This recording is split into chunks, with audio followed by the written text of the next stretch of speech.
Now, to present the award for Kentuckian of the Year, please welcome Louisville Mayor Craig Greenberg and his wife, Mrs. Rachel Greenberg.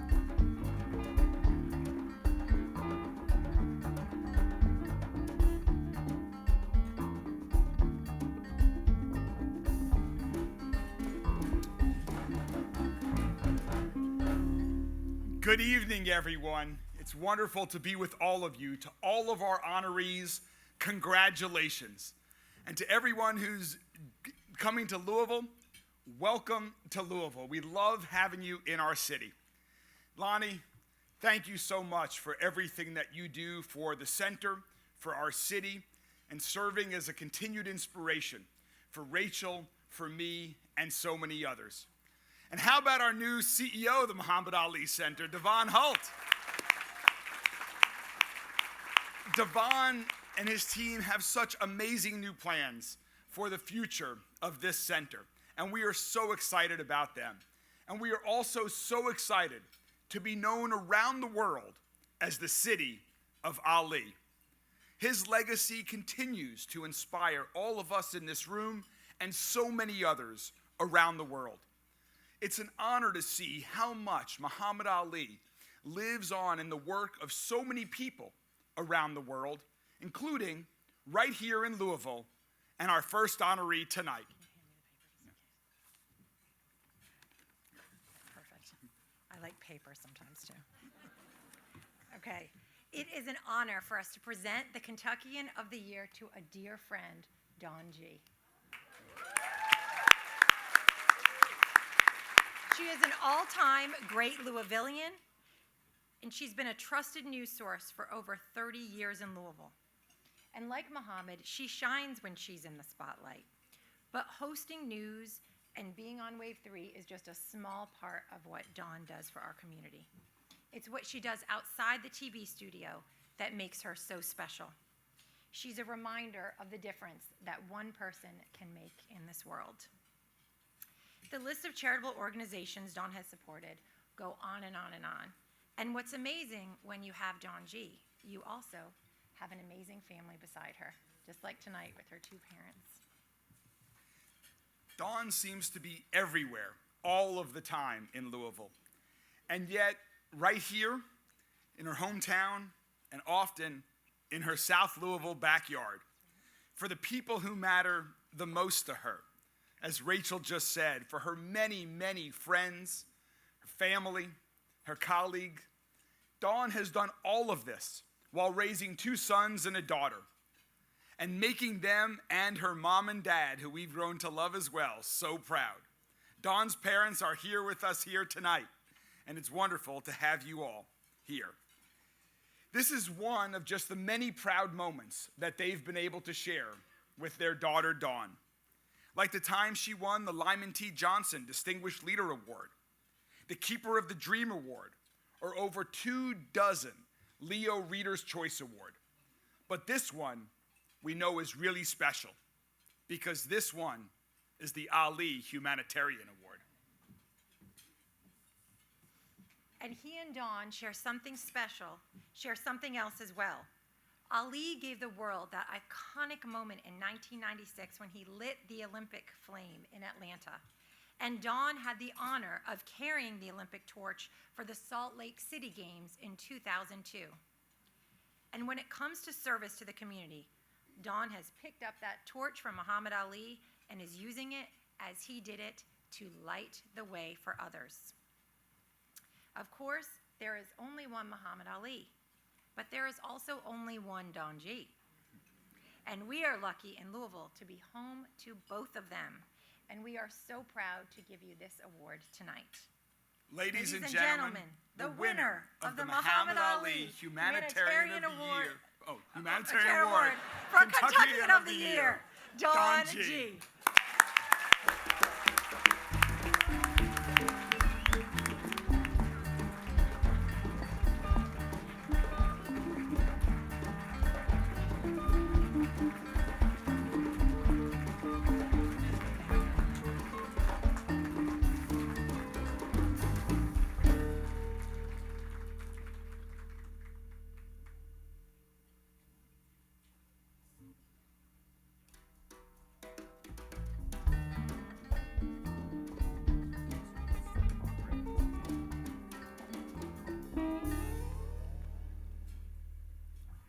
Mayor and First Lady, thank you so very much. I am grateful beyond words and emotions for this honor and for this opportunity to be named the 2024 Muhammad Ali Kentucky Humanitarian of the Year. I want to thank Muhammad Ali for the life he lived without apology and the 6 core principles he shared at every opportunity. To Lonnie, co-founder and vice chair of the Ali Center, to Dawne Hope, president of the Muhammad Ali Center, and to the Muhammad Ali Center team, thank you. Thank you all for your work and your care of this vision and this community and our world.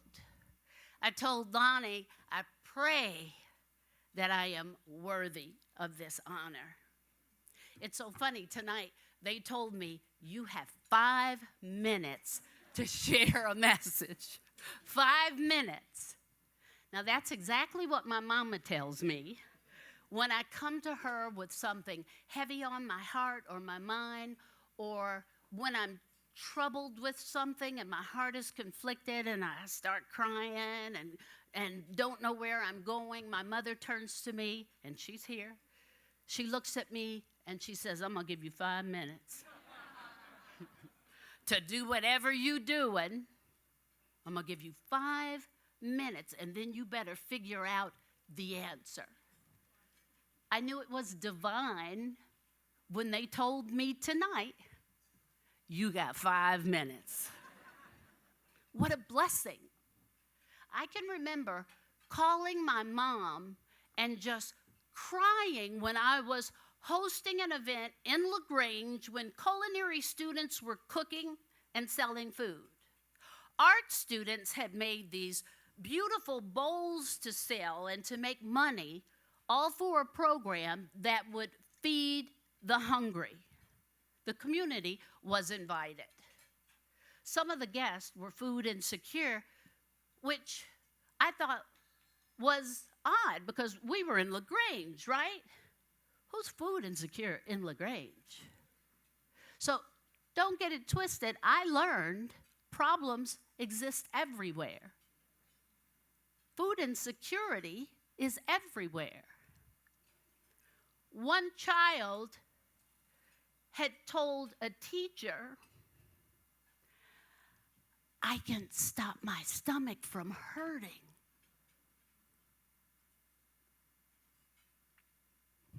When we don't have food in the house. I eat paper. I went outside and the waterworks started. I called my mama. And she listened for a minute and then she said, you got 5 minutes to figure this out and figure how you're going to make a difference. It took me a little more than 5 minutes, and then I started thinking. My nonprofit, A Recipe to End Hunger, was born. We raise money in every way my imagination can come up with.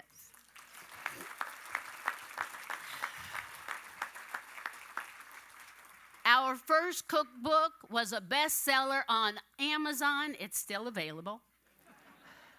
Our second cookbook is coming out soon with 100% of the proceeds. It will be a children's cookbook benefiting Blessings in a Backpack. I know for a fact that if we could learn to love as loud as the world hates, what a difference it would make. I belong to you, and you belong to me, and there is nothing you can do about it. It does not mean we all agree, but we can all respect each other and treat each other with civility and love. I am my brother's keeper 24/7. Not always an easy job, but a job that always pays off in overwhelming ways. I never know what is required or where I may be called, but the funny thing is, when I get there, by the time I leave, I always feel like I am the recipient of an unbelievable gift. If you have heard the call to do something and you have not done it, that call is not going to go away. It's not. You've got to do it. The world needs exactly what it is that you have, whatever it is. You may not think that it is important, but it is needed. Someone, somewhere, needs you. One of the most important things I realized is I do nothing alone. When I was starting a recipe to end hunger, I had all these papers to file for a 501c3. I had no idea what I was doing. And a local CPA, Amy Underwood, it breaks my heart to say that she died of COVID during the pandemic. But she asked me, "What are you trying to do?" And I told her. She looked at my papers and she took them and she filed the papers correctly and got us registered as a 501c3. First cookbook. I had all of these wonderful recipes, and my friends in the media world, Lonnie and Muhammad Ali, Jennifer Lawrence, Daryl Griffith, some of the news team from the Today Show gave me recipes. They were all in this big bag. And I carried this big bag around for weeks and weeks. And one of my friends said, "What is that?" I said, "A cookbook." She looked in the bag and said, "That ain't no cookbook." She said, "It's a bag of papers." I said, "It's a cookbook." She said, "If you want it to be a cookbook, give it to me." Elaine Pauley, once my producer at WAVE, now the president of Magna Wave PEMF, my partner at A Recipe to End Hunger and Need now, took those papers and put that best-selling cookbook together. 100% of the proceeds of that cookbook went to Dare to Care.